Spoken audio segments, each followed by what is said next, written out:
Let me start by recognizing our host, Imboni Radebe.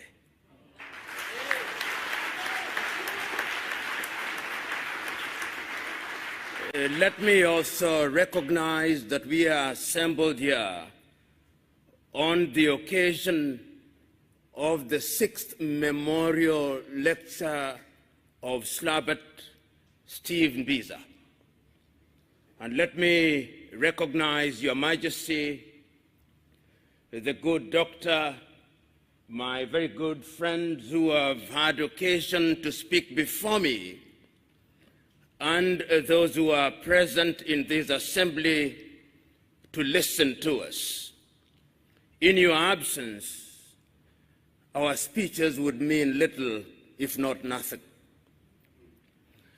Let me say how glad I am to be present here to talk about a subject that is as topical as it is evergreen. The topic of decolonization of African culture to include Africa's religion and Africa's economy. I remember so very distinctly several years ago when a young African stood up on the 6th day of March in 1957, on the occasion when his country regained independence, a country then known as Gold Coast, which was then renamed Ghana. And he said on that day that the independence of Ghana meant nothing if Africa was not free. The question that we ask is whether Africa is indeed free beyond the flags that we made for ourselves. 1 year later, that young man stood up again in Accra, Ghana, in the presence of the freedom fighters of the African countries which were still under the colonial yoke, and reminded his audience that Africans had to free themselves. 2 years later in Casablanca, Morocco, that young man stood again and reminded his audience of the significance of freedom. 3 years later, on the 24th day of May, in 1963, that young man stood again in the presence of 32 heads of states and governments of African countries that had regained their independence. On that day, he reminded his audience that their independence, newly acquired, would mean nothing if they were not united. That their independence would mean nothing if they did not decolonize their minds. That their independence would mean nothing if they did not act with a sense of urgency to liberate Africa. He reminded his audience on that day that while in 1958 he had said, "Seek ye first the political kingdom and the rest will be given unto you," there was a sense of urgency in regaining our independence in all its dimensions. His audience listened to him not. And as I speak to you today, our continent is not at ease. Our continent is not at ease spiritually. Our continent is not at ease economically. Our continent is not at ease in our health. Our continent is not at ease in our education. We live in a continent which has great prospects, but is now in monumental difficulties. And that is why it is legitimate to engage in an inquiry such as this.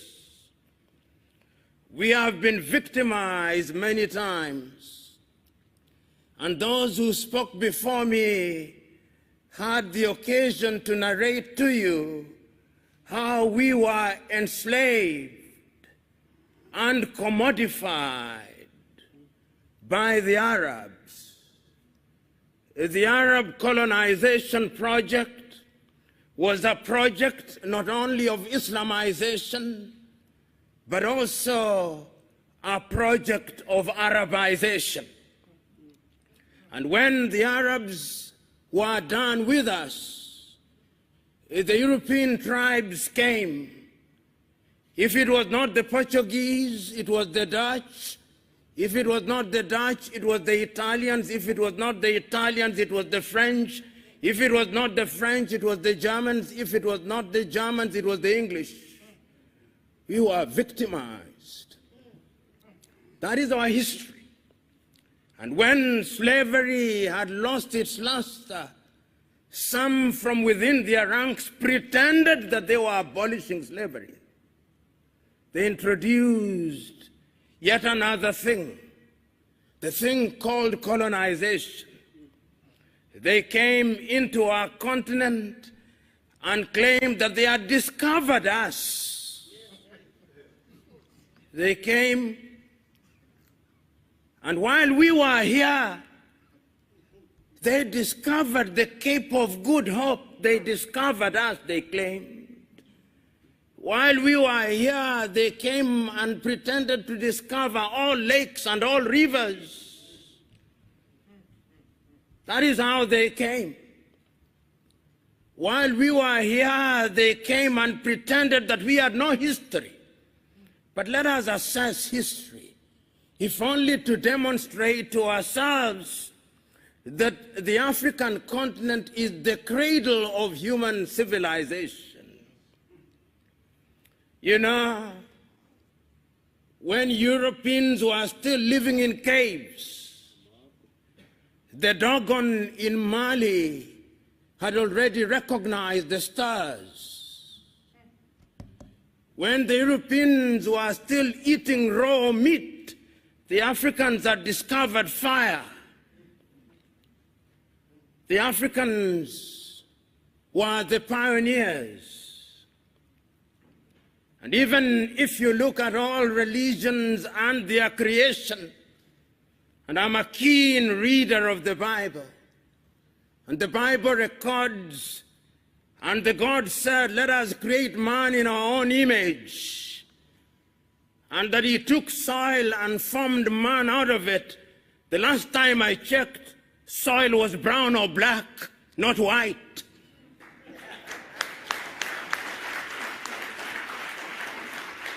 And I can confirm that I checked this morning. The soil is still black, the soil is still brown, and if therefore anybody is created in the image of God, it is we who are of the black race.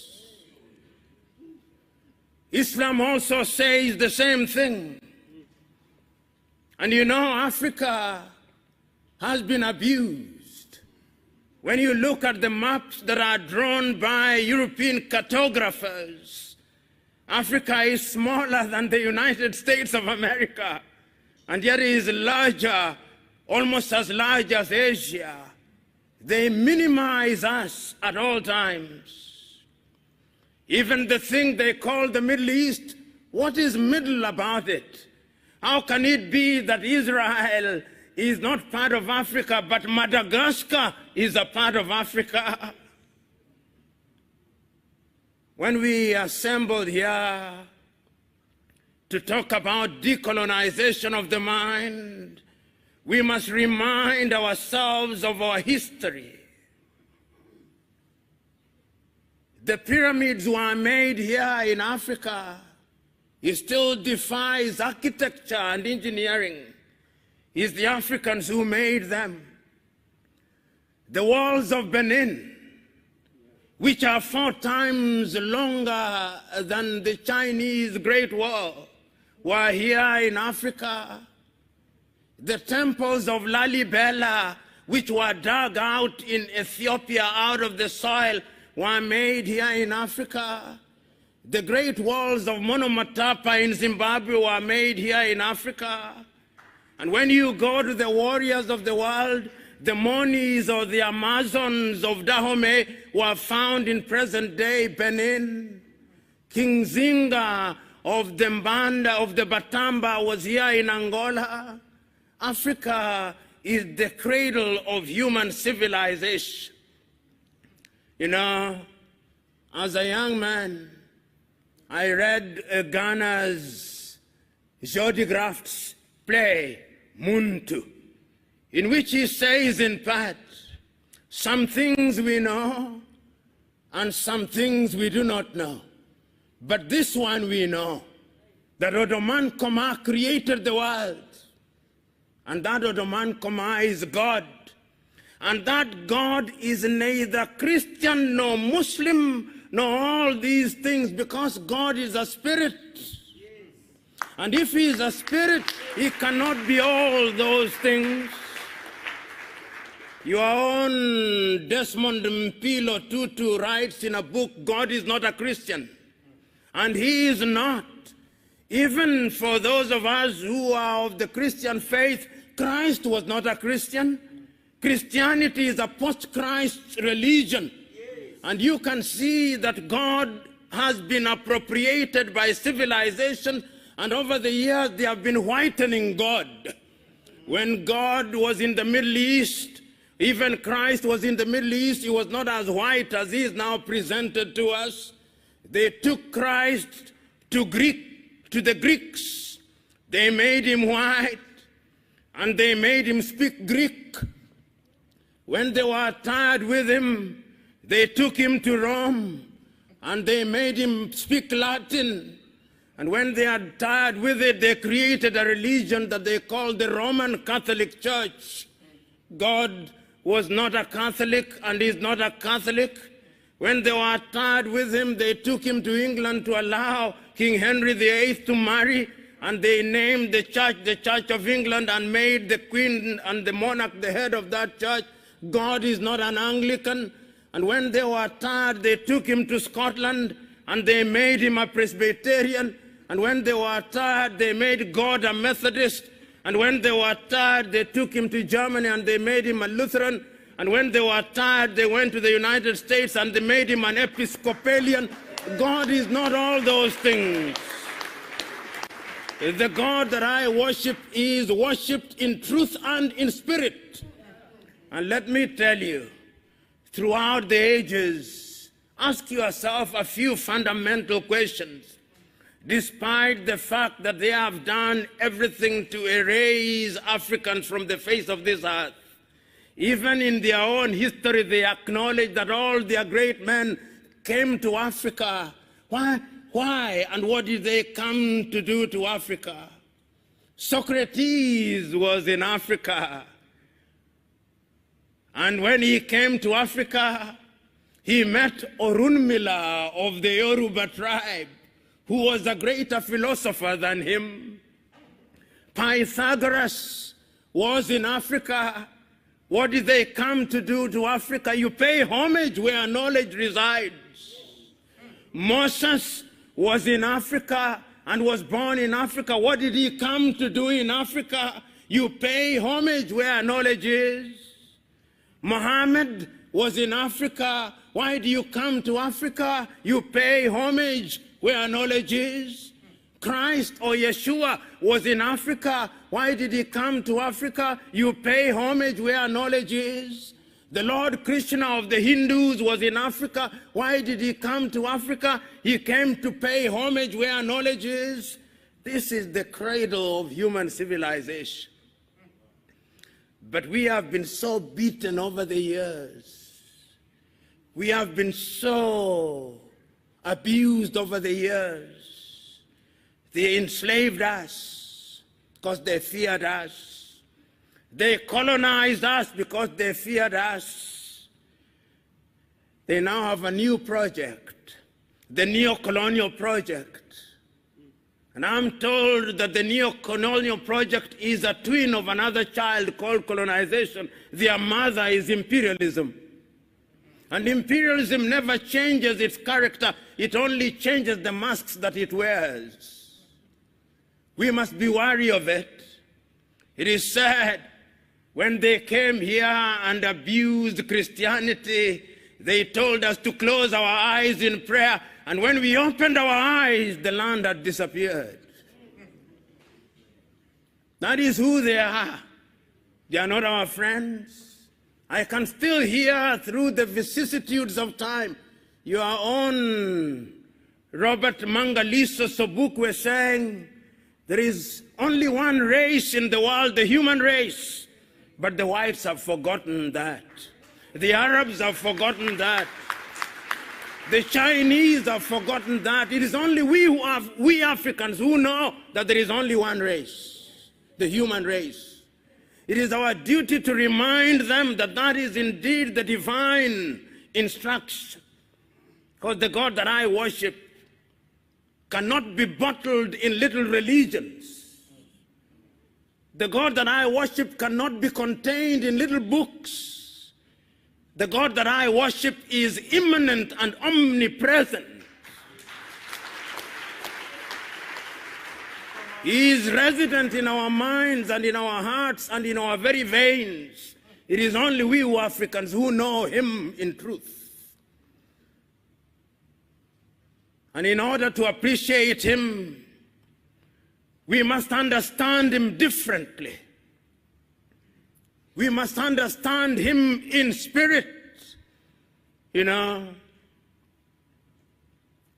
when I look at the world, and I look at it often, and when I look at Africa and I look at her often, when I think of Africa and I think of her often, and when I imagine her and I imagine about her often, I say with the famous Sudanese poet Alpha Ituri, "O Africa, why hast thou not realized thy potential?" And the reason is simple. They came here and did something to our mind and to our spirituality. Many men have tried to understand what they did to us. I'll not refer to all of them, but I'll refer to a dramatization which some of you will be familiar with. The African-American Alex Haley produced a film called Roots. And in Roots, he dramatizes the life of a young man uprooted from Jufure village in what is now known as the Gambia, Kunta Kinte. And they take Kunta Kinte to the United States of America. And when they take Kunta Kinte to the United States of America, the first thing that they do to him is to beat him up, that he may change his name, so that Kunta Kinte is beaten out of him, and they introduce a new being called Toby. That is what they do to us. They beat our Africanness out of us. And when we are all empty, they fill us with something that is alien. And then we begin to think like them. We begin to think that our hair is not good enough, so that our women must buy wigs from dead women in Asia,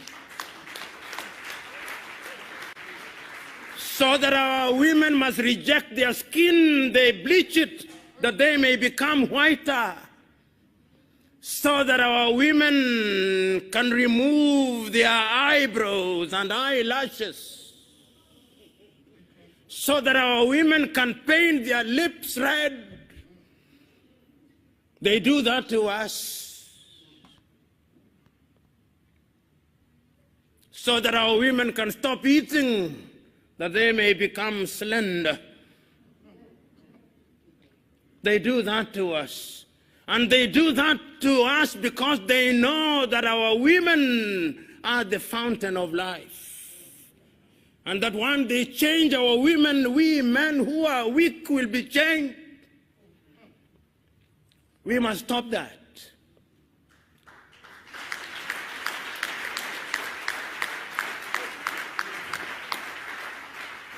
We are created in God's image.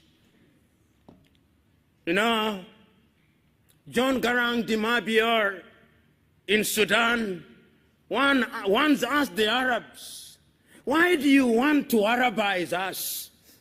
Why do you want to Islamize us? This God who created us, Nuer, Dinka, Zulu, Kosa, Herero, Nama, Ovambo, Ovimbundu, Igbo, Luo, Agekoyo, Dogon, Wolof, Yoruba, Fulani, Fulfude. Was he stupid? If he is all wise, is he not a God of diversity who wants to be celebrated in different and diverse ways?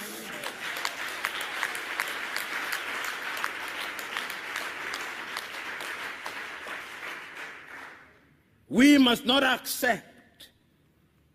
We must, in the nature of things, change ourselves. You know, just this morning, I was reading the latest work of a great African, Achille Mbembe, from the Dark Night, Essays in Decolonization. And he says that the only place that we must start decolonizing is the mind, because the mind is the standard of the man. I was thinking about the writings of my own countryman, Ngugi wa Thiong'o, decolonizing the mind. All battles are fought in the mind. René Descartes was right because knowledge is universal. Cogito ergo sum, I think, so I am. So we must think. Because once our minds are changed, then our spirituality is energized. And once our spirituality is energized, then we exercise the ghost of low self-esteem. And once we exercise the ghost of low self-esteem, then we begin to discover our potential. Then our economies begin to grow. Then we mine our gold and improve them. You know, how can it be that Africa is the richest continent on the earth and our gold is mined by De Beers? How can it be that Africa is the richest continent on the world and our diamond is produced in South Africa, in Botswana, and Namibia, and in Sierra Leone, and in Liberia, but the price is determined in Antwerp, in Belgium? How can it be?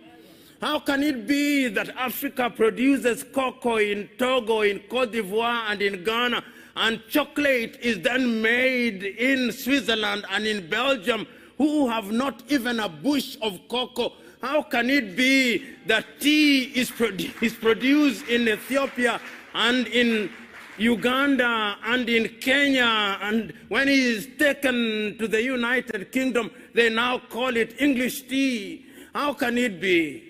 How can it be? How can it be? How can it be that coltan is mined in the Democratic Republic of Congo, but not a single African country makes a mobile phone? How can it be? How can it be? It can only be because we have allowed our minds to be captured.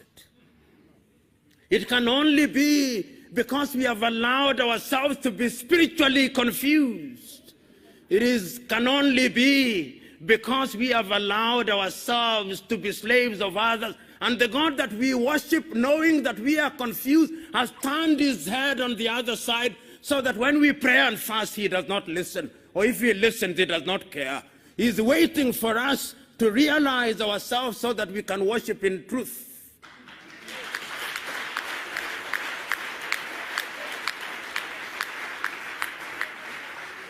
And you know, this is intergenerational. The pains that are being visited upon this generation out of the sins that were committed by the other generation. It is a time to repent, so that we who have transgressed may say that we have repented, because the future now does not lie in us. The future lies in the young ones. Chinua Achebe was right. These are the young suckers that will grow when the old banana dies. These are the very same upon whose shoulder Africa shall rise.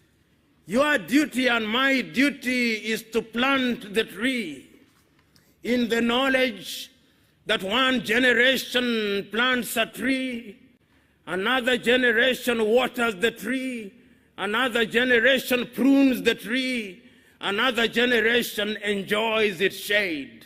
That is our duty. So this morning, we are not here to say new things. We are only here to remind ourselves that in the beginning there was God, and that God created man, and that man, I suspect, was an African, and that man could not have been anything else but an African. Why I suspect so? Because all creation says that man came from the earth. And as I said, the earth is either black or brown. So in the beginning there was an African. And in the beginning there was a spirit into which that mold was made alive. And that spirit was God. And I suspect that God gave us intelligence. And I suspect that God created Africa where it is in the very middle, because the very middle, the very center is the fulcrum, and that is why I suspect Africa is where it is, enjoying not too much cold, enjoying not too much sun. It is in the middle. It is indeed life measures as it should be measured. And that is why I suspect in his divine wisdom, he put all the minerals in Africa. If it is not gold, it is coltan. If it is not coltan, it is iron ore. If it is not iron ore, it is copper. And he does not stop there. When he was distributing rivers and lakes, he ensured that Africa had the best of lakes, the best of rivers, and he did not stop there. He ensured that we are surrounded with the best of oceans. If it is not the Atlantic, it is the Indian, which should be called the African. I do not know why they call it the Indian Ocean, but that is their conspiracy. Then there is the Mediterranean. They also call it another name, and he did not stop there. Once he had done that, he ensured that this is a continent that has men and women who are so forgiving, so generous. This is the only continent that has welcomed all civilizations. We started with the Arabs. They abused us. Then came the Portuguese. We welcomed them. They abused us. Then the Dutch came. We welcomed them. They abused us. Then the Italians came. We welcomed them. They abused us. Then the Germans came. We welcomed them. They abused us. Then the French came. We welcomed them. They abused us. Then the English came, we welcomed them and they abused us. Then the Indians came, we welcomed them and they abused us.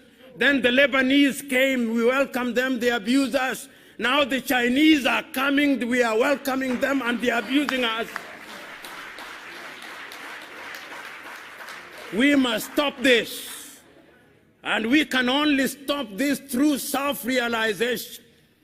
And that is why when I conclude, I must conclude by making reference to a great African, Ante Cheikh Diop of Senegal, who, writing in his book, The African Origin of Humankind, Myth or Reality, says, this is a problem that can only be solved through aggression.